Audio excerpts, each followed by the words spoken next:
Hey guys, welcome back to Sanjog's Bibliophilia. I am Sanjog and today I am going to review the first book in the Harry Potter series, Harry Potter and the Philosopher's Stone or the Sorcerer's Stone depending on where you're from. This book is one of the best books I have read and was written by J.K. Rowling. This book has a total of 7 parts and this is only the first part, Harry Potter and the Philosopher's Stone. I hope you like this review and please like, share and subscribe so I'm motivated to make even better content for you guys. And without delaying dally, let's begin. This book starts as we get a glimpse of Harry's life. Harry is a protagonist and Harry is very badly mistreated by his non-magic family. You see, the Dursleys hated the magic people as they didn't have magic and took out all of their frustration on poor Harry who knew nothing about his family or his heritage. This was until the fateful day when on his birthday, a giant named Hagrid came and told Harry that he was actually a wizard. Harry, of course, didn't believe Hagrid and said that he knew nothing about it, and Hagrid was livid. He was very angry that the Dursleys had told Harry nothing about his heritage, and he decided to take Harry to Diagon Alley, where he could buy all of his wizarding supplies. He even got a wand and an owl. Soon the fateful day came when Harry boarded the Hogwarts Express from platform 9 and 3/4 to go to Hogwarts, a magical school, of course. Now, on their way, he encountered a boy known as Ron Weasley and became great friends with him. Once he reached Hogwarts, he was sorted into the house Gryffindor, the house of the brave. He also made friends with a girl named Hermione when he and Ron saved her from a giant mountain troll during Halloween. The three of them became fast friends and they even encountered a 3-headed dog. Now the three were very scared and immediately ran away. However, Hermione noticed something.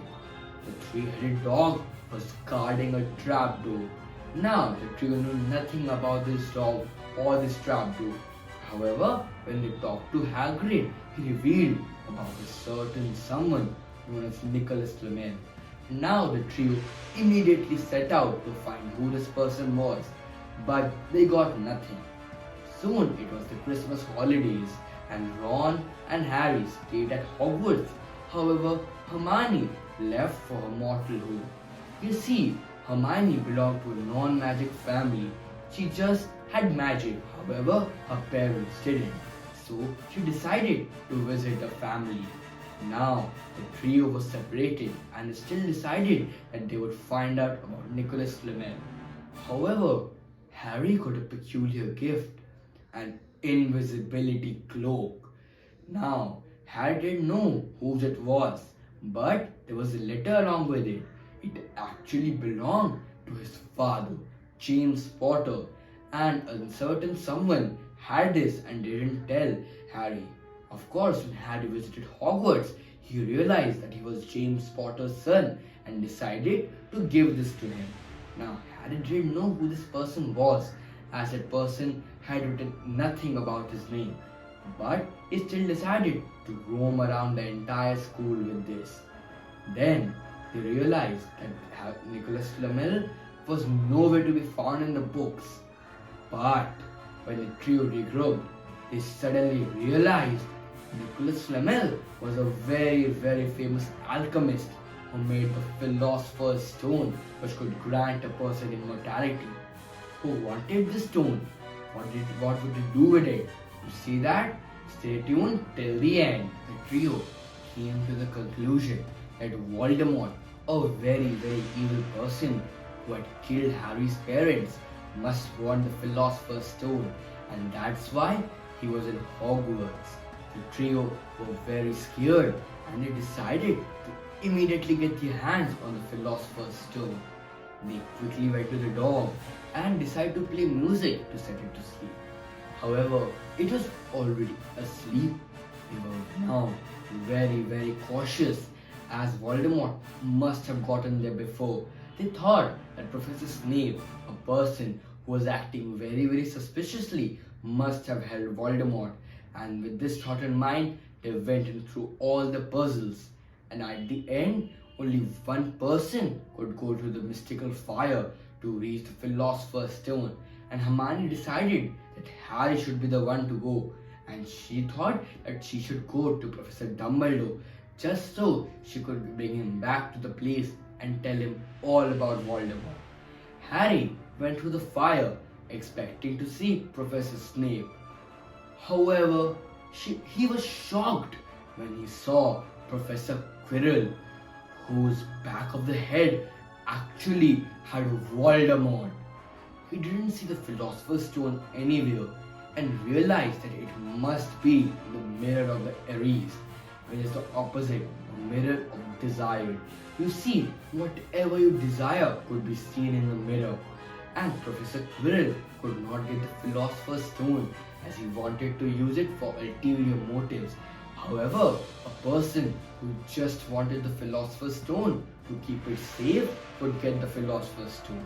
Seeing this, Voldemort and Quirrell immediately set Harry in front of the mirror. Harry even got the stone. However, he didn't tell this to Voldemort and Quirrell. Now the duo was furious and immediately hurled towards Harry. But a shocking thing happened. The second Professor Quirrell touched Harry, his body started to break down, and seconds he was dust. Harry also fainted. Harry woke up a long time later and saw that he was in the infirmary of the Hogwarts castle.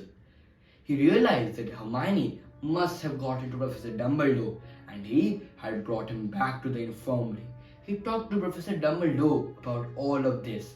However, Professor Dumbledore refused to explain why Quirrell's body completely broke down when he tried to touch Harry.